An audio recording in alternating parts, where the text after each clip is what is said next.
we'll just get started here in just a moment. But before we welcome our speaker today, I just wanted to introduce myself. My name's Caroline. I'm a naturalist here at Chik-Wauk, and I just wanted to welcome everyone from near and far for coming for our speaker today.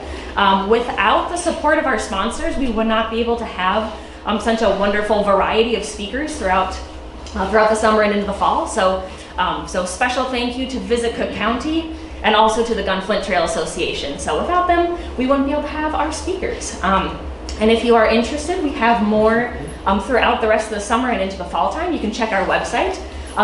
Next week, we do not actually have a speaker, but we did have a different event happening on Saturday. So Saturday at 2 p.m. at the Seagull Community Center, we have a meet and greet event with our artists in residence.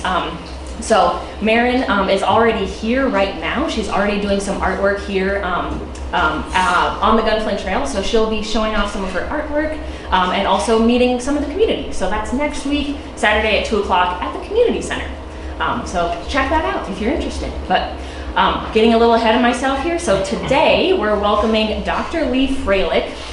He is joining us. A professor from the University of Minnesota. He's also the director of the Center for Forest Ecology at the University of Minnesota. And his professional interests include the ecology of the North Woods and how different disturbances affect the ecosystem. So things like climate change, invasive species, and of course, wind and fire. He has been published hundreds of times. And he also, this is his third time coming up to Chik-Wauk. So a familiar face to many of us that are here joining. I'm just curious, has anyone been here for all three of his presentations? Oh, wow, a few people have. All right, well, let's join me and let's welcome back Dr. Lee Frelich.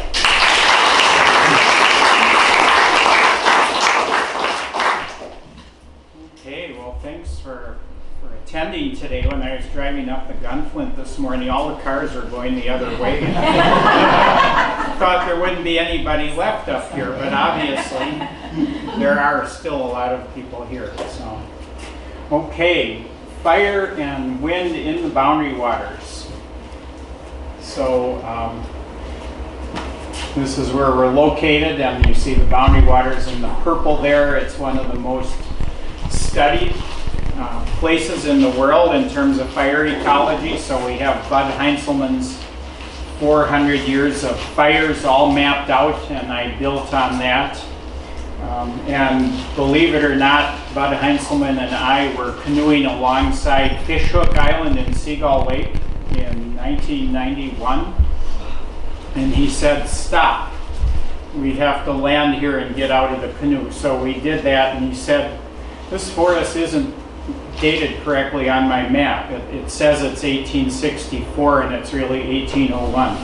So we found some stumps and counted the rings, and of course he was right, it really was 1801, and we changed the map right there, and he wrote notes in the margin of the map, and those notes are in the digitized version that you can access through the digital university. All of his maps are there. If you just type in Heinzelman Maps, UMN Digital University, then you can get all of the maps of the boundary waters. So boreal forest is what we have here. We're right on the very southern edge. Right there, this polar view looking down on the boreal forest. And because we're on the southern edge, it means that we're vulnerable to change here. That's what I spoke about last year was the future of the boreal forest with a changing climate. At least that's what I seem to remember from last year. On the other hand, it's a lot more boreal here than a lot of people think. My friends in Canada say that it's not real boreal forest because it's south of the border. But, it's just not the case. Actually, this part of Minnesota is as cold as the northern end of Lake Winnipeg. It's an anomalously cold spot. So it actually is real boreal forest here. And the Forest Service is doing a remapping of the biomes of Minnesota, and they're finally going to call it that. So, how do species recover after fires? That's one of the most important things you need to know. How does each species react to fire? Well, one is serotinous cones, and those are cones that stay closed until there's a fire, and either the rising hot air from a surface fire or the flames, if it's a crown fire, cause the wax to melt on the cone and the scales to open. And we have two species that do that, jack pine and black spruce. And you see a jack pine there with the needles are still there. That means it wasn't a crown fire, it was rising hot air from a surface fire, and it was enough to open those scales, and over the next few days the seeds will fall out and land on the ground. They can store up to 8 or 9 years worth of seeds. So there's literally several million seeds per acre waiting to fall on the forest floor after a forest fire. And then black spruce, which is the oddest tree species in the world as far as I can tell. It has semi-serotinous cones, so way up in the tip of the crown, you know, they have those really dense tips. There's like a high density of serotinous cones up there, and those don't open until there is a fire. But if the tree has a lower crown, there's some cones down there that open every year and the seeds fall out. So they can reproduce without a fire or with a fire. And in addition to that, if the branches touch the ground, they can take root, so they can reproduce vegetatively. So they can produce with seeds or without seeds, with fire or without fire. After fires, after windstorms, they can grow out in the sun. They are also shade tolerant. So a very bizarre tree species that does not match up any of the rules that ecologists have developed for the different life histories of tree species. And here you see it growing with jack pine, black spruce, blueberries, and bristly sarsaparilla. 4 fire-dependent species growing together here. This is about 3 years after a fire. And then some species actually have buried seeds, and pin cherry is like that. It's also called fire cherry.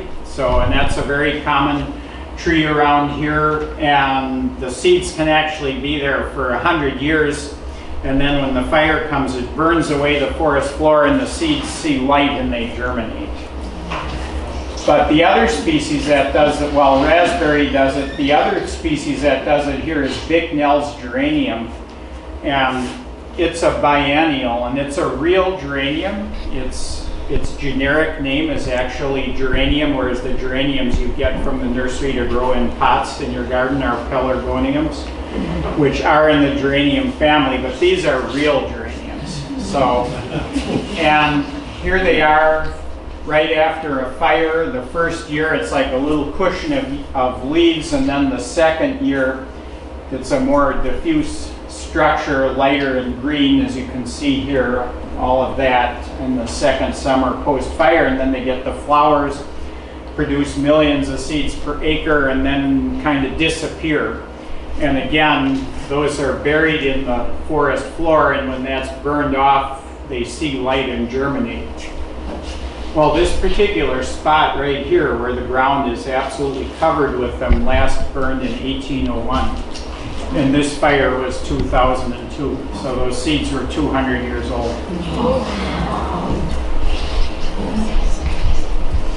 And then some species recover by sprouts, and you see here a paper birch with black bark because it was charred by the fire, and 3 weeks after the fire you've already got stump sprouts coming up.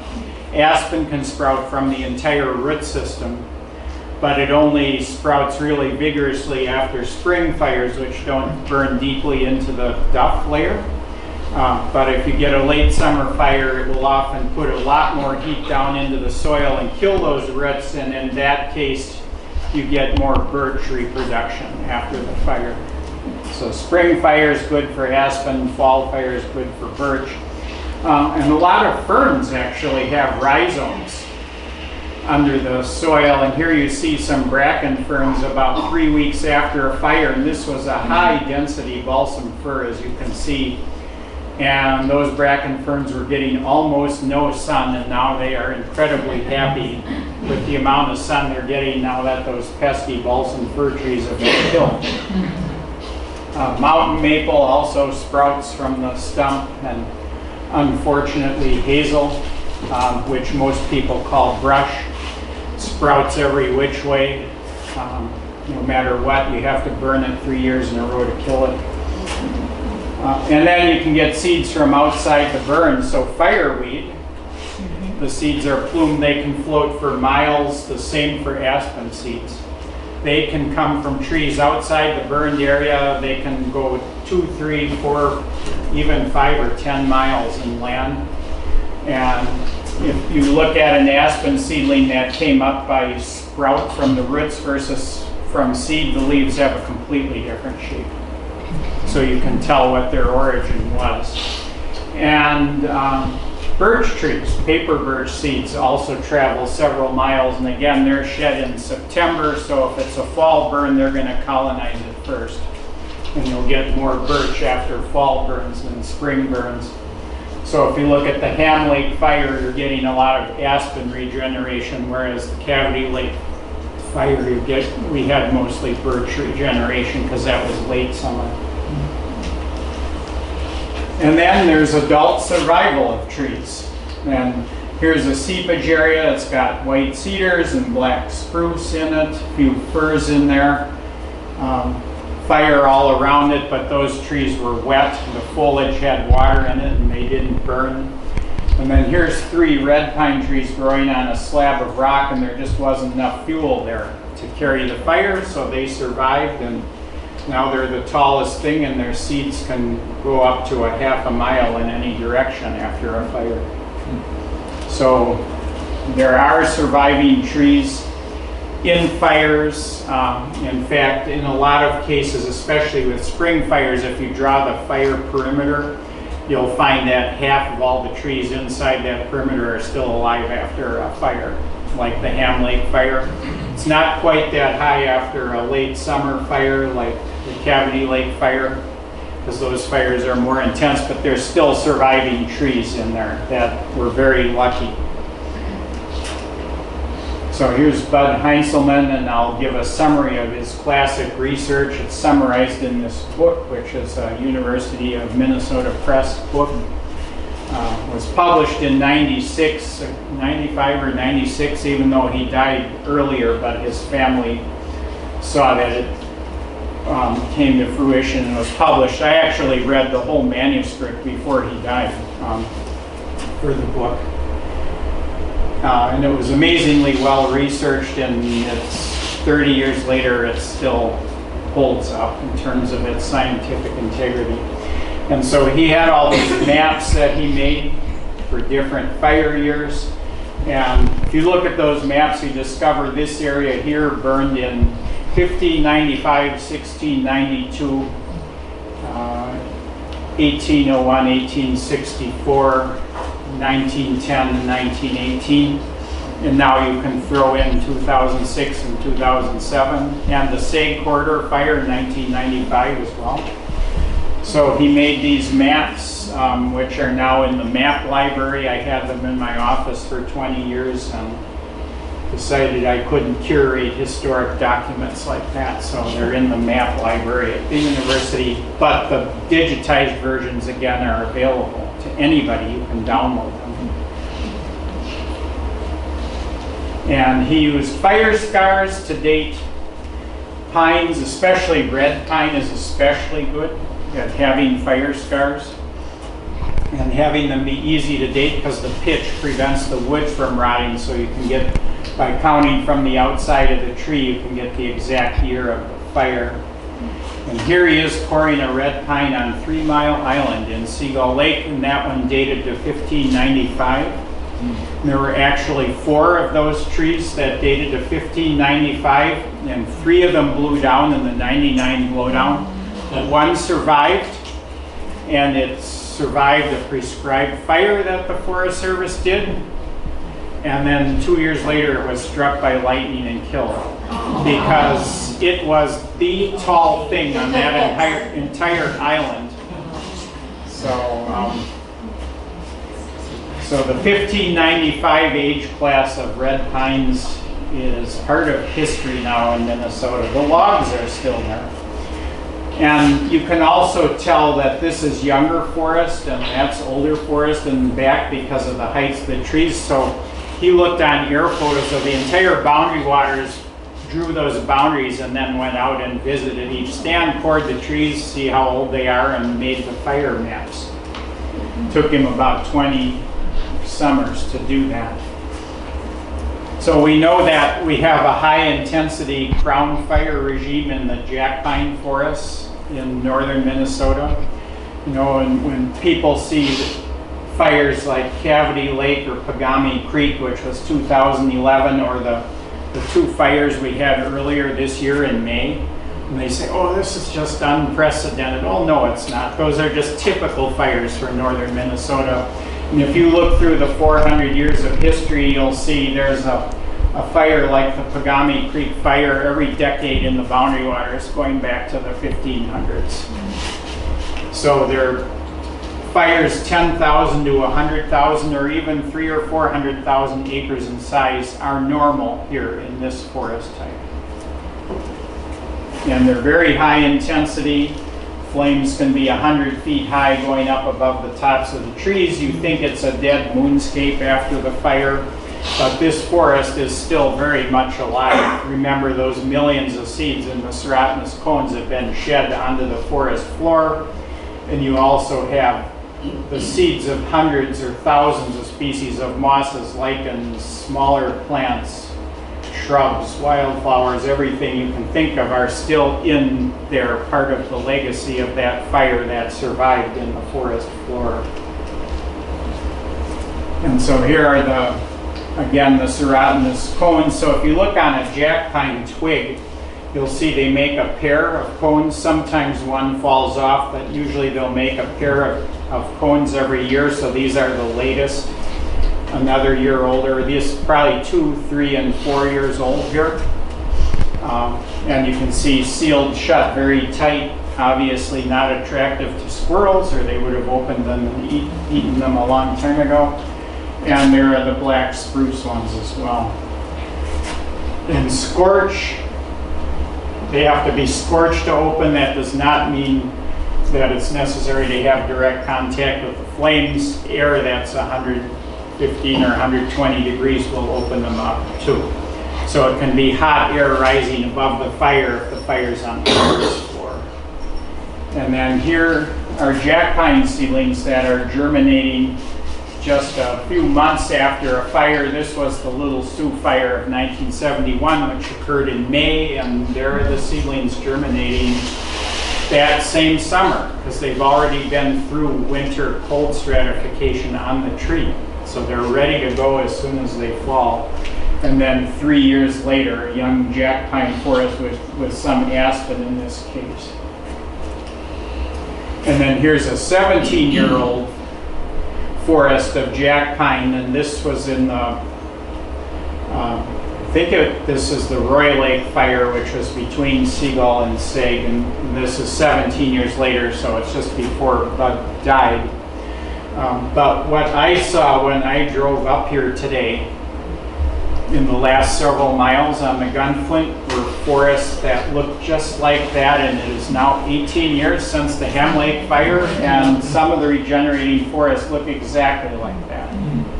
Some of them are also aspen, but the jack pine ones look like that. They have the standing jack pine snakes, you know, which are great woodpecker habitat. A lot of small fallen snakes that will rot once they're shaded and release their nutrients back to the forest. As it grows on a slab of rock, it's hard to get nutrients. Those fallen logs are very important to the nutrition of the new forest. And then at age 50, even aged forest, and that's mostly what the voyagers saw, because in the 1700s and 1800s there were a lot of big fires and most of the forest was young and even aged. White and red pine, however, have a little bit different regime. They live on areas with rugged topography, on peninsulas, on islands. that kind of block the flow of fire. Jack pine needs this flow of fire, you know, a big wall of flame several miles wide that roams across the landscape. Well, you can't do that here.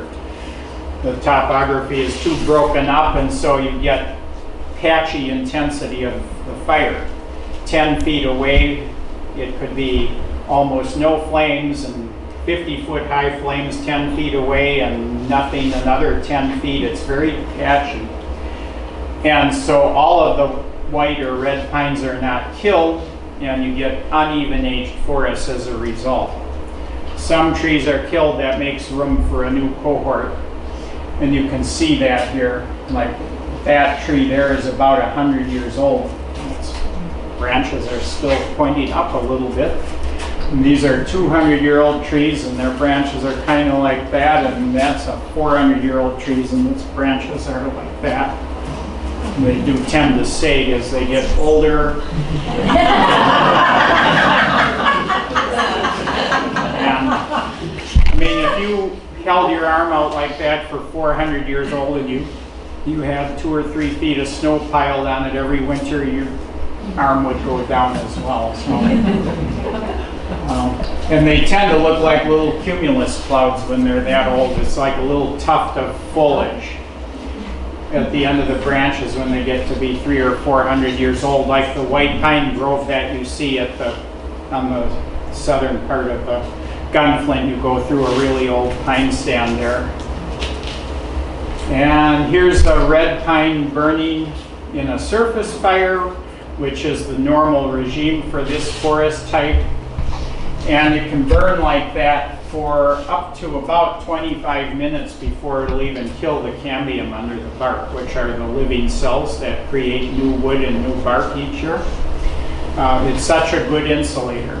Even if the flames are usually around 900 to 1,000 degrees, well, you can expose the outside of a big red pine to 900 or 1,000 degrees for 25 minutes before it will kill the living tissue under the bark. And here's regeneration. This is about 9 years later, and you see Fran Heinzelman there, Bud Heinzelman's wife, inspecting the regeneration. Every once in a while, you'll get 2 burns in a short time. See this black area here? According to Bud Heinzelman's map, it burned in 1875 and again in 1864. And the pines weren't old enough to have any seeds at the time of the second fire. They were too young. And so that area tended to have a lot of aspen forest for that reason. Aspen and birch were able to jump in and fill the gap there when the pines were unable to regenerate.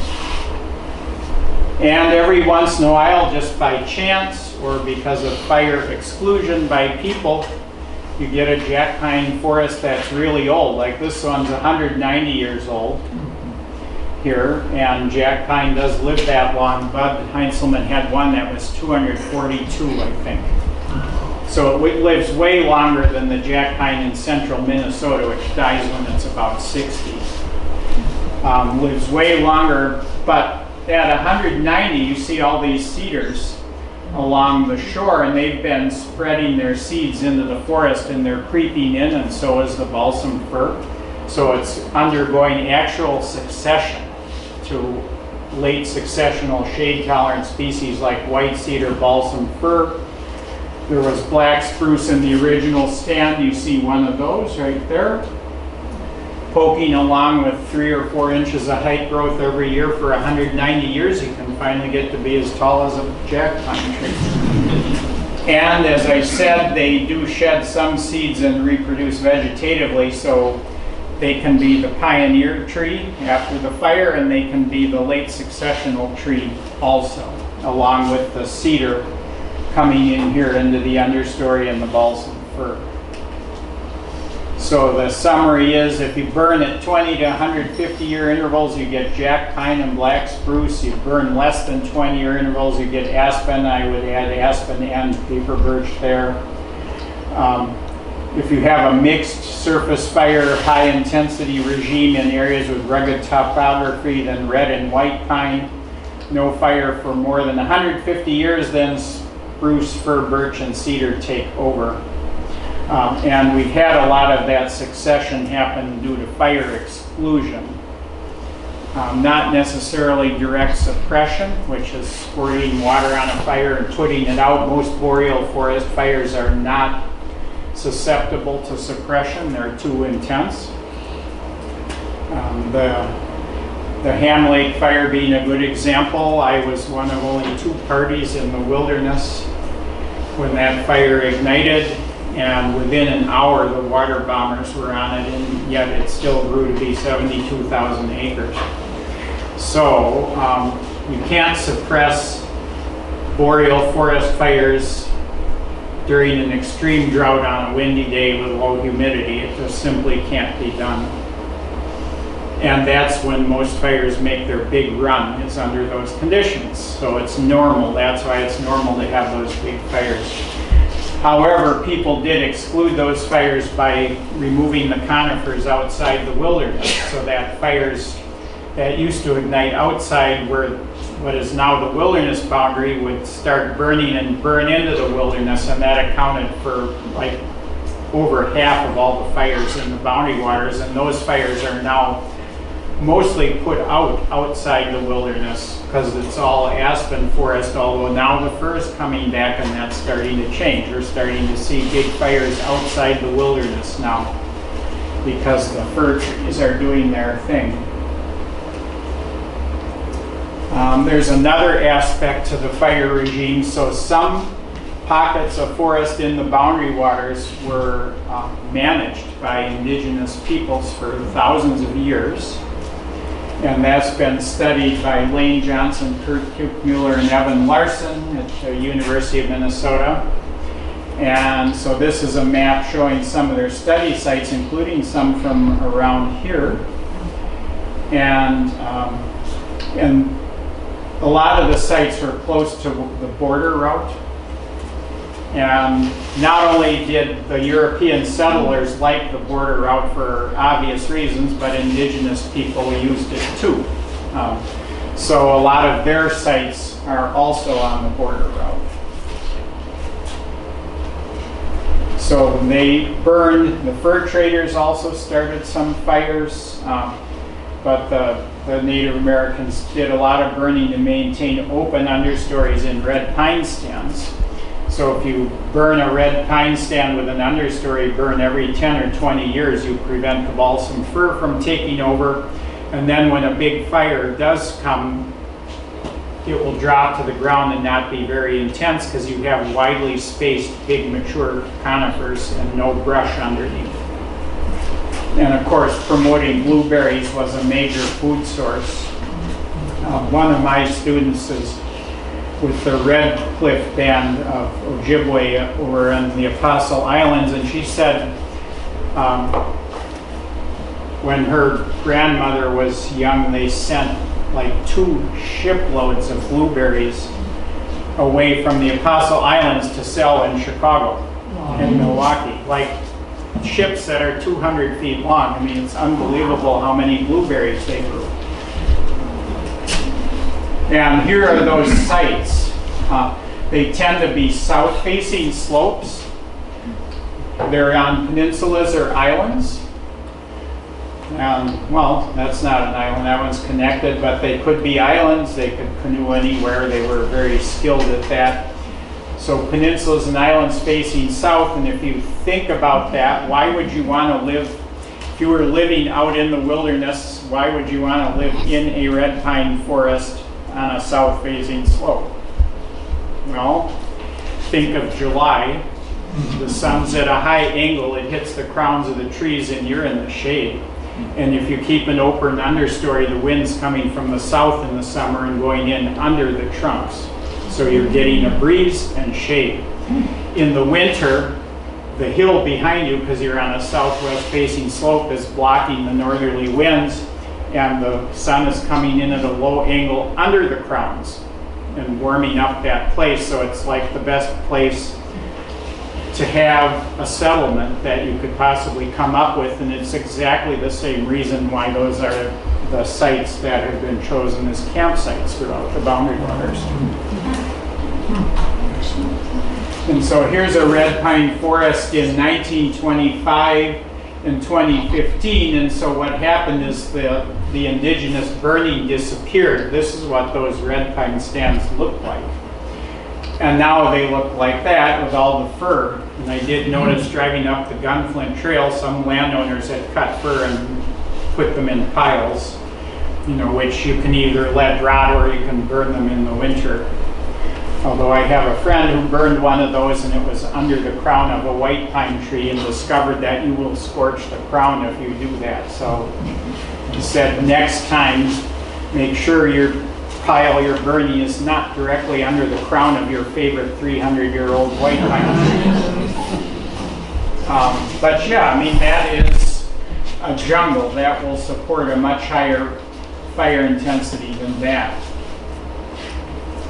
So, and this is Lane Johnson, who was one of the researchers, and a fire scar here. So lots of small fires. They were only a few acres. They were asynchronous, and they were not associated with droughts. The big wildfires burned during droughts. These fires did not occur during drought years, because why would you try to do a prescribed fire during a drought? And indigenous people knew what would happen if you did that. So they burned in non-drought years. That's when they did their prescribed fires and fire intervals less than 20. Okay, putting wind into the picture. We get wind in Minnesota. This is the derecho of 1999, starting in Fargo here, and reaches its maximum intensity right over the Boundary Waters, continues all the way out to Maine by the following morning. So it's moving at 70 miles an hour, which is amazing. So if it's moving at 70 miles an hour, you're going to get a 70 mile an hour wind at least. But if the thunderstorm is also grabbing jet stream energy and routing it down to the ground, you're going to get 70 miles an hour plus that. So 120 mile an hour winds were very common in this storm, especially when it was going over northeastern Minnesota. I mean, by the time these storms get out to the east, the winds are only 60 or 70 miles an hour.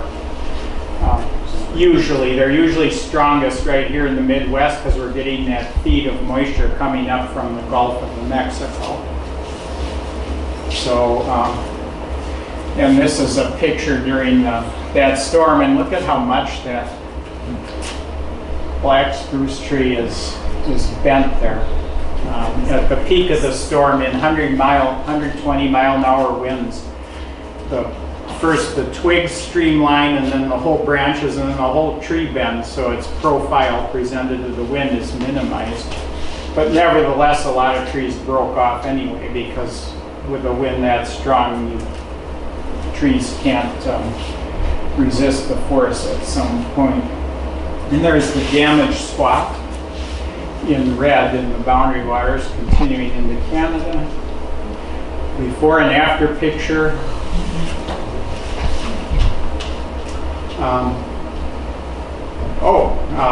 Look at all this little green fuzz there. That's what that looks like on the ground, and it looks like that. So this is a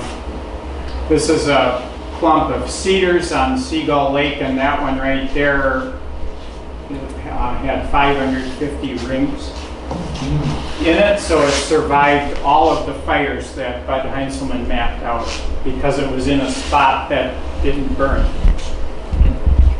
No problem making seeds at that age.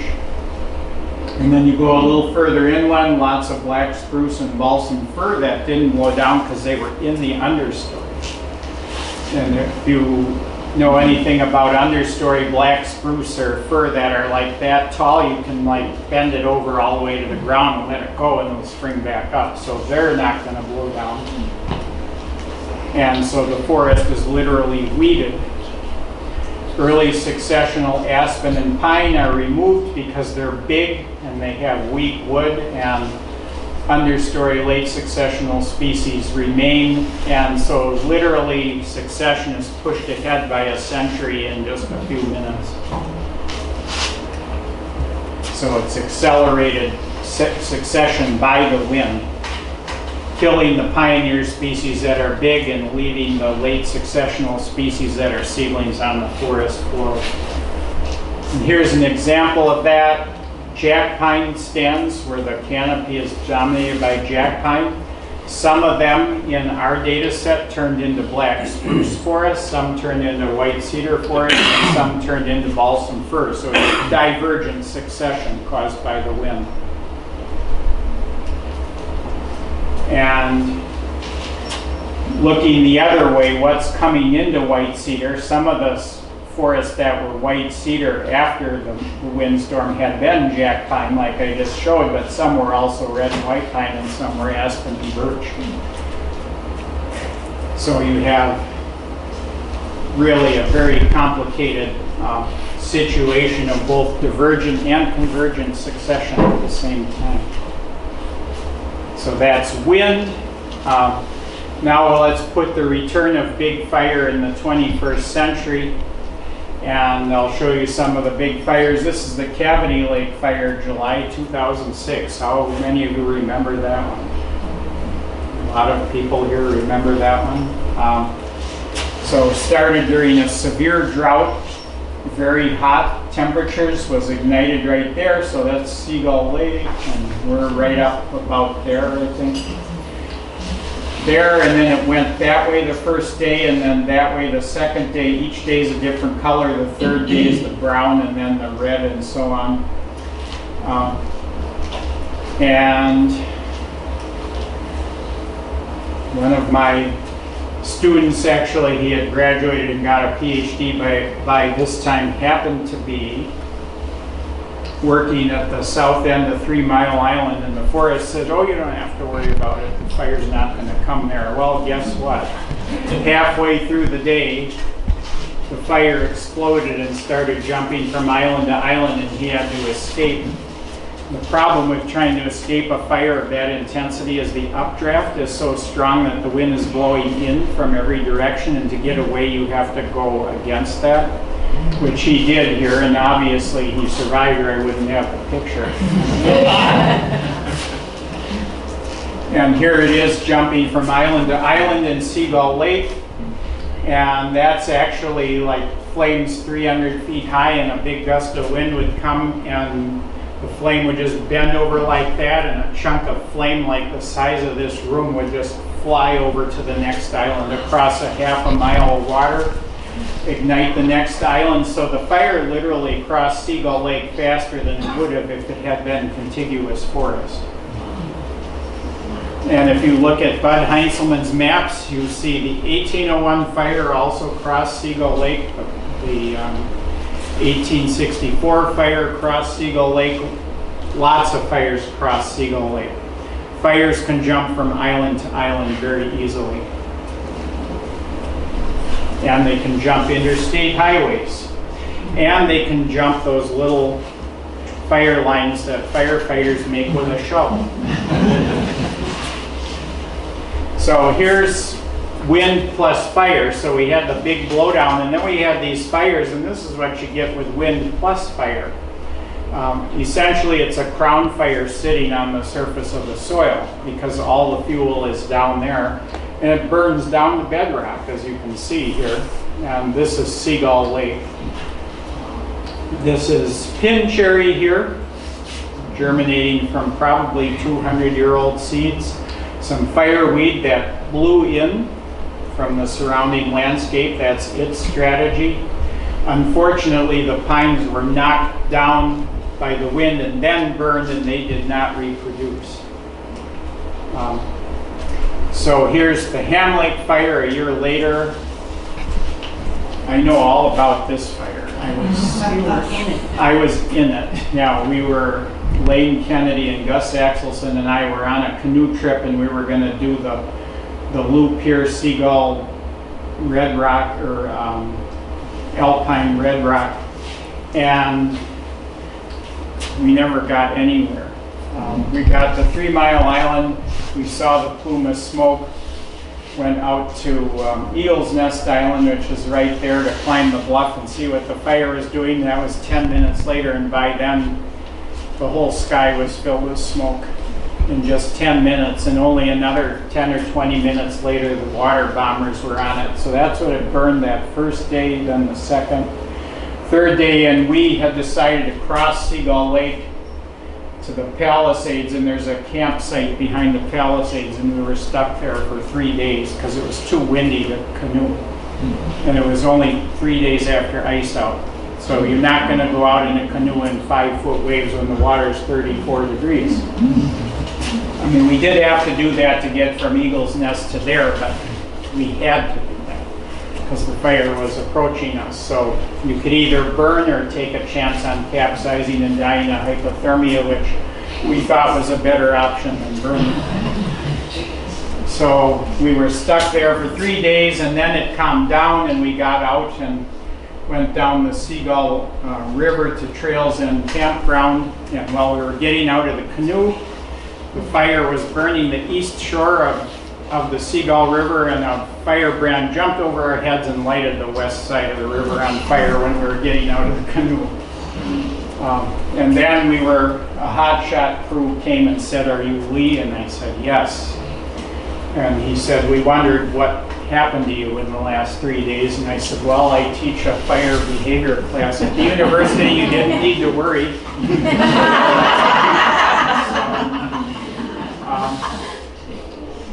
But anyway, they then took us over to, oh, here's the picture. This is Lane Kennedy, the photographer, and he's worked for Smithsonian and National Geographic. And Gus Axelson is now at the Bird Center at Cornell University, but he was the managing editor of the Conservation Volunteer magazine at the time, and here they are at midnight watching Wilderness Canoe Base right there burn. And let's see, is it Wilderness Canoe Outfitters or Voyagers Canoe Outfitters? Mike? Voyagers. Voyagers, yeah. Here, that's where our cars were parked. So we watched that burn, but when the hotshot crew led us to our cars, they were sitting there in perfect shape with a sprinkler on them, surrounded by a black moonscape. So, and of course, Mike Prom had evacuated down to the command center at Gunflint Lodge. But our cars were just fine, and then we drove down the Gunflint, and the telephone poles were all on fire. So you would look at a telephone pole, does that one look like it's ready to fall? And if you didn't think so, then you kind of zoom around it and then look at the next one. But we got to the Gunflint Lodge, and I was put up in front of a circle of 10 TV cameras to talk about the fire ecologists caught in the fire. In the meantime, Lane and Gus went down to Grand Marais and were eating lunch at the Angry Trout Cafe, listening to me on the radio.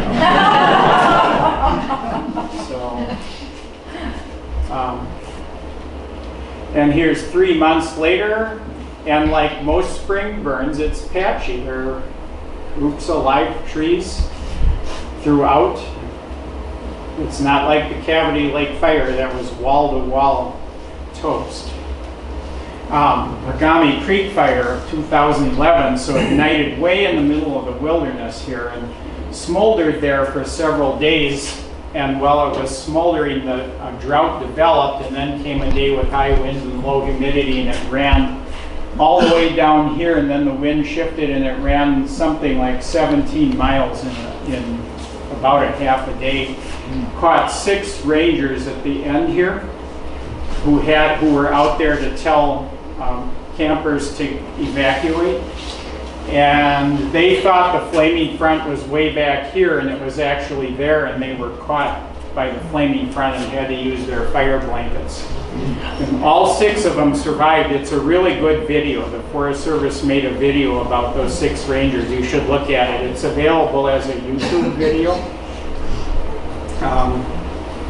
And they landed on a little rocky island.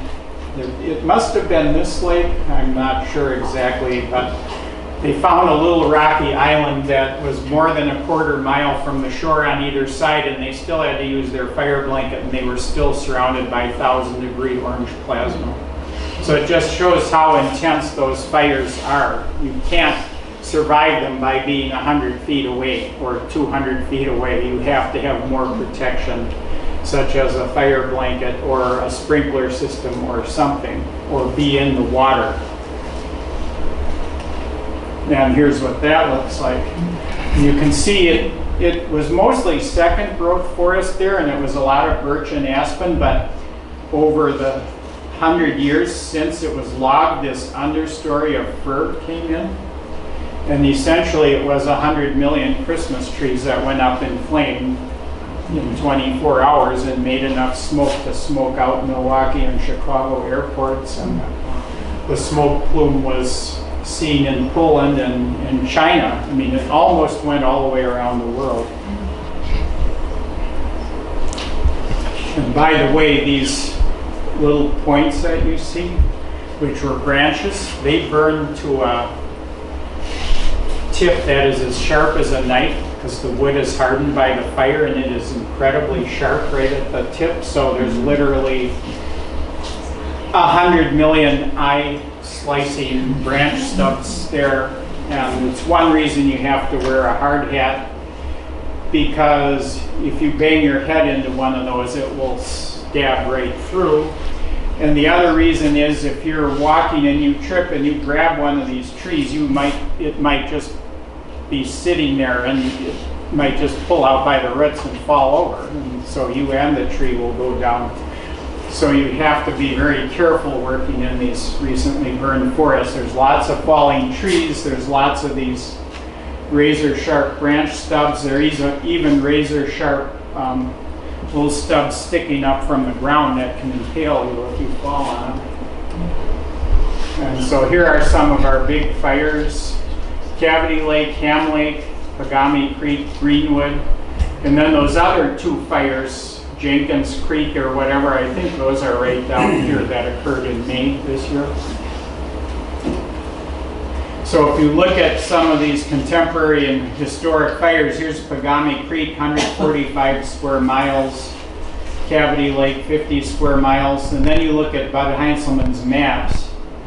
South boundary, Ogishka, Muncie, 279 square miles. South boundary, Saginaw, 434 square miles. Did I tell you earlier that fires are naturally big in the boundary waters? And others that are huge compared to our biggest contemporary fires. And for example, this is the 1864 fire and 1875 fire, and that is the Pagami Creek fire at the same scale. And for us, it's the biggest fire we've seen in our lifetime. For the boundary waters, it was just a run-of-the-mill kind of medium-sized fire. And then looking at variation in burning, rate of burning, you look before European settlers, it took about 122 years, or 0.82% per year, were burned in the boundary waters. During European settlement, of course, the settlers started some fires when they were logging and so on, so it went down to 87 year, and then the fire exclusion, 1911 to 72. And that's when the whole perimeter around the boundary waters was all aspen and was not flammable. 2,000 years to burn the whole boundary waters, only at 0.05% burning annually. And then if you go to the contemporary period, 2000 to 2021, we're back to a 100-year cycle. So we're back to normal. So what are you all complaining about?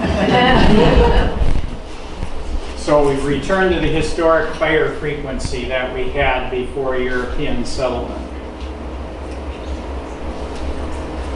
So what have we learned from these recent big fires? And here you see the forest elves on the way to work, one of our crews out to count how many birch saplings there are here. And if I was assigned to do that, I would just say a lot. You can't type that into the computer. You have to have a number if you're going to analyze the data. So they would put out a square meter and count how many stems were in there. They didn't have to count all of them in this picture, obviously, or they would still be there. And so here's 200-year-old red pine forest, blows down, burns, and then 4 years after the burn, it's all birch. This is in the Cavity Lake area, so late summer fire and birch is what regenerated. And then this summarizes everything I've said in one diagram. So it used to be jack pine to jack pine, aspen to aspen, red white pine to red white pine. Right? The same forest type would regenerate because they had these fire regimes that regenerated them, that matched up with the life history characteristics of the trees. And for the wind, it's all mixed up. Jack pine can succeed to any of these three late successional types, so can aspen, birch, so can red white. So it's like a braided stream, little channels going every which way. But wind plus fire, or more than one fire in a short time, no matter what you start out with, you end up with aspen or birch. And we're getting more big windstorms now. And so we're getting more wind plus fire, and we're getting more successional pathways to aspen and birch. So more aspen, birch, less conifer, and that is a consequence of climate change because of higher frequency of windstorms. And here is Eli Anosco, who did that study of the successional pathways, and this is out on the Magnetic Rock Trail. You probably recognize this, and there's this joint here between the pink rock and the brown rock. The brown rock is like 2.7 years old, and the pink rock is 2.8 billion years old. Two different volcanic layers. But look at all the aspen and birch across the landscape after the wind throw followed by fire there. And then the future. So I showed this last year, but I'll recap it with just a couple of slides.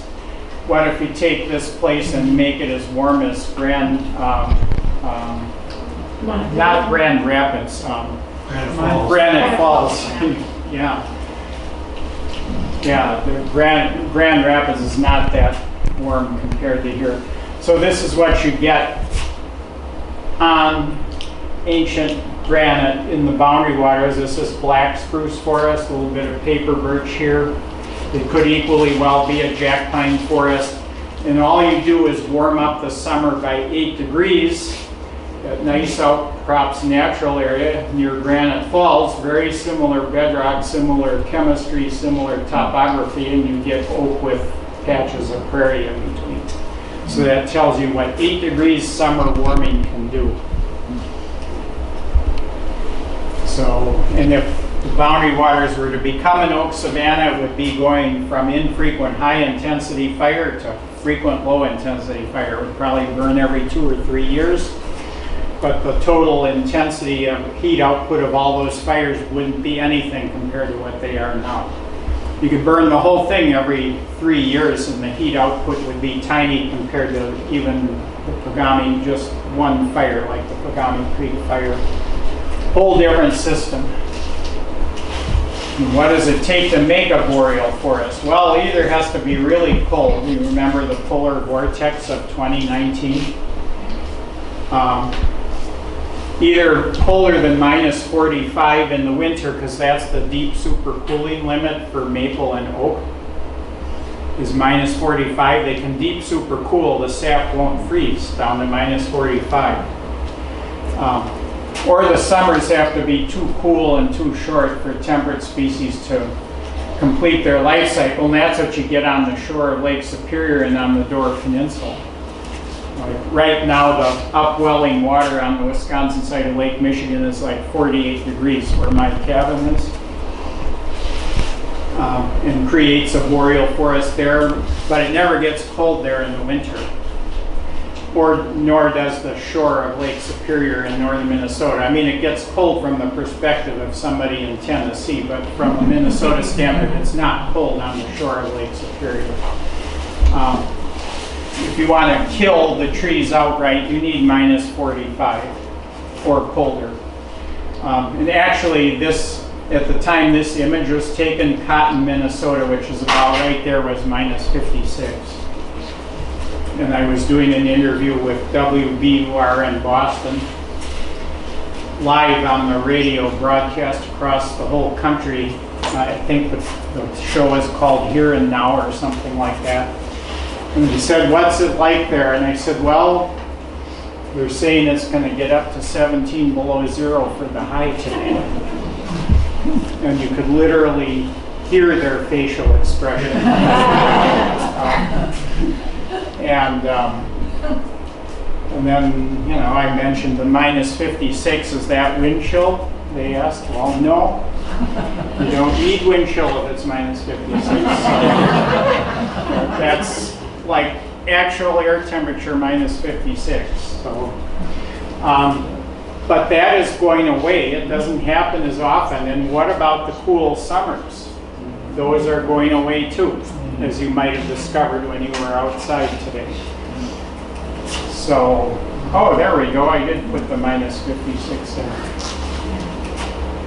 So that would mean that instead of looking like that, where that's pure boreal forest in blue, which includes this area, and the mixed boreal temperate is the minty green, and the oak maple would be the yellow, and prairie is brown.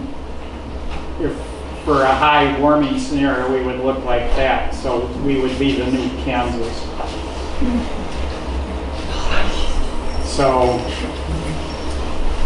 alternative futures, potential different fire regimes, and we have the last 400 years of gigantic high-intensity fires. So are there any questions about any of this? And thanks for listening, by the way.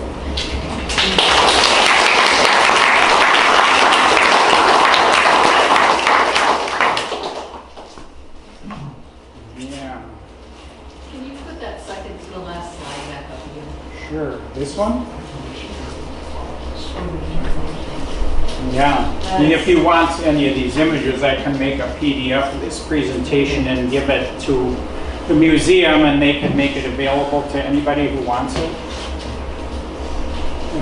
If that's what you're thinking. Is that you somehow need to record that really fast? You don't need to. So, yeah. When you were talking about the derecho, you said it was caused by a bell echo. Bow echo. A bow echo. What is that? Well, a bow echo is, so you have a line of thunderstorms, and the jet stream is coming into the middle of the line, and so the line bows out like that. And that cell at the point has the strongest winds. So, and the 99 derecho was actually a bow echo and a rotating head. Yeah, the rotating head actually did the major damage swath. The bow echo did the damage down by the Sawville Trail, which was much less intense. And it's interesting that the derecho they had in Iowa, down here in Cedar Rapids 3 summers ago, they had 145-mile-an-hour winds for up to 45 minutes. That was also a rotating head derecho, like the one in the Boundary Waters. So the bow echo bows out like that, and it's moving across the landscape that way, and that little parcel of air at the north end starts to rotate, and it's literally like a tornado that never gets its energy focused. So it's like a tornado that's 15 miles wide. So you get 120 or 140 mile-an-hour winds in a swath 15 mile wide instead of 300 mile-an-hour winds in a swath a half mile wide. Because it never gets concentrated like a tornado. And the worst derechos are the rotating heads. Although the tip of the bow echo can be really bad too. I mean, I've seen those get up to 120 miles an hour, like the one that hit the Midgey a few weeks ago. Yeah. Canadians have a boreal forest. What's going on? Yeah, Canadians have a boreal forest. We have this tiny little portion of it, which is maybe 3 or 4 million acres, depending exactly where you draw the boundary. Canada has 750 million acres. So in 2023, 45 million acres burned, and that was only 5%. And 43 million acres is like 2/3 the size of the entire state of Minnesota. That was still only 5%, but it made a hell of a lot of smoke.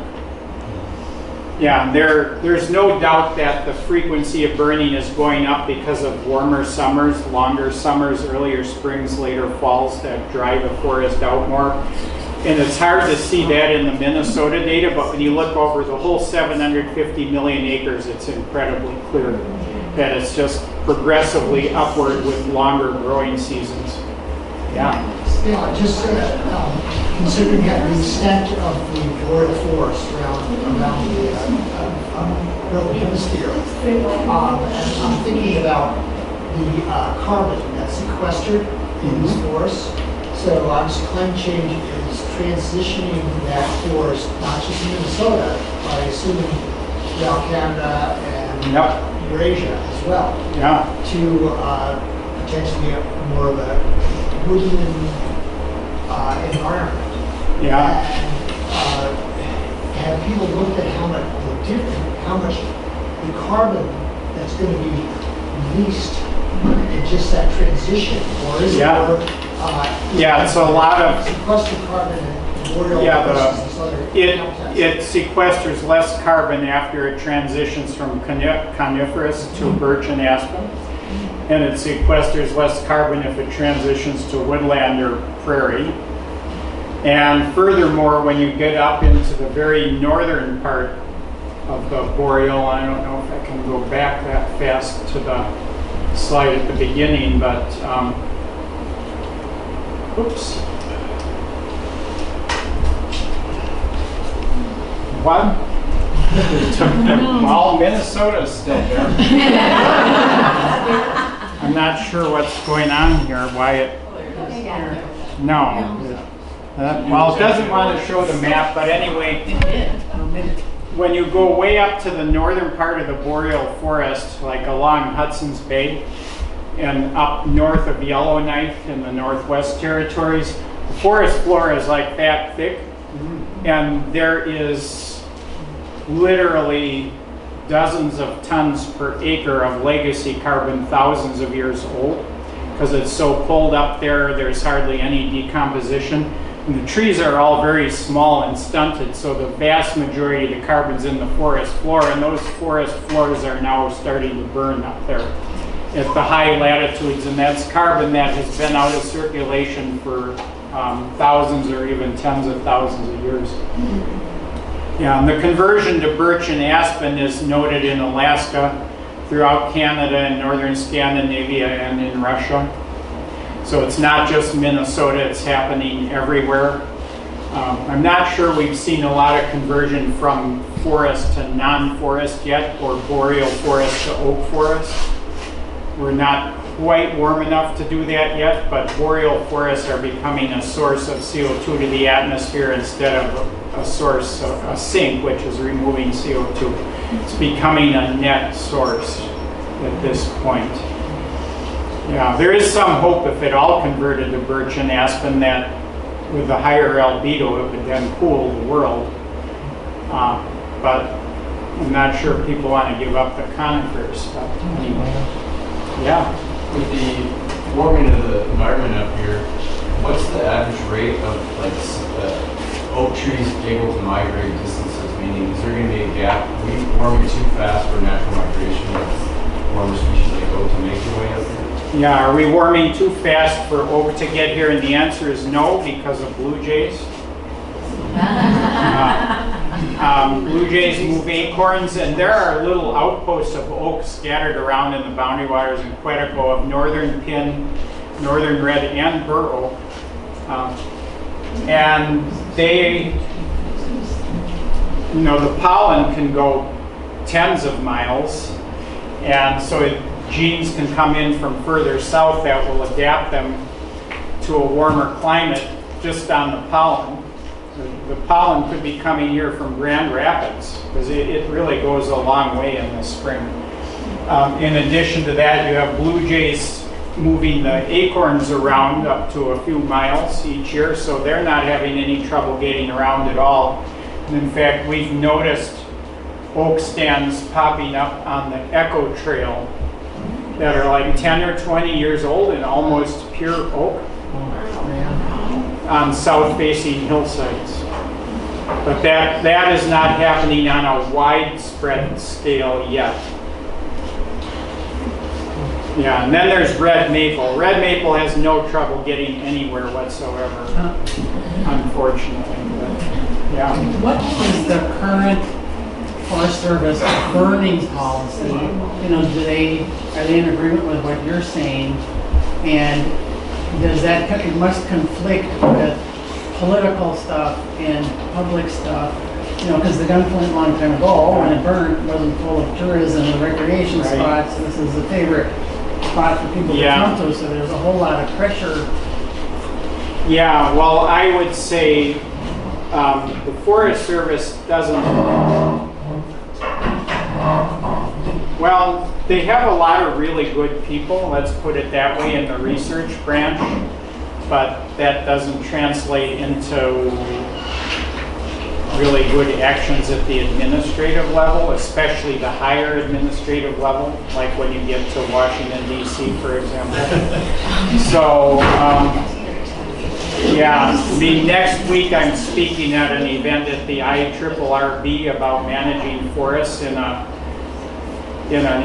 environment with increasing fires. And what I'm going to say is, if you want to protect cabins and communities and so on, you need to do what the indigenous people did.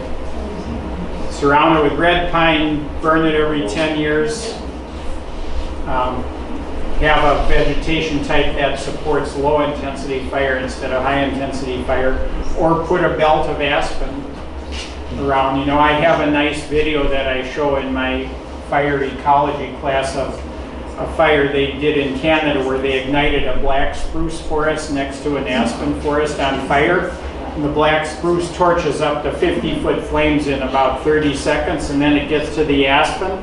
The flame length goes down to about 2 feet, it moves another 10 feet and dies.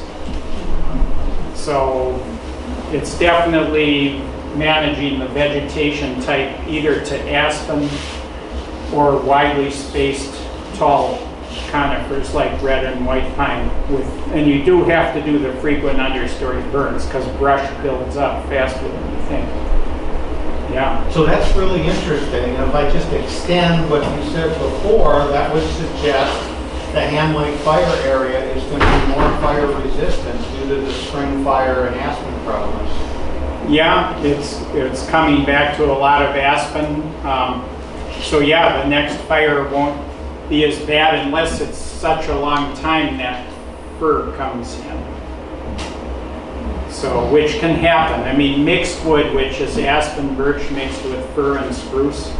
Mixed wood is an important type, and there are different grades of mixed wood. 25% spruce, 50 and 75 and 100% spruce. The rate of spread of fires goes up with each of those steps. And it goes up hugely. I mean, 75% spruce will give you a way higher intensity, faster moving fire than 25% spruce. So if I can keep going, so the spruce budworm infestation, and there's regions that are very high risk right now. Yeah, spruce budworm stands are at risk of a high intensity fire the first few years when the needles are still on the trees.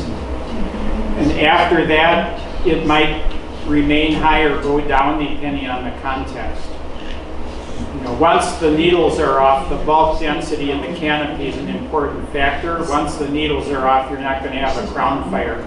But if there's enough branches on the ground, you might get a high intensity ground fire. If you get raspberries in, that might put the fires out. Raspberries are very wet. And everybody knows that budworm infested dead fir is a good place to pick raspberries, right? So. How we do?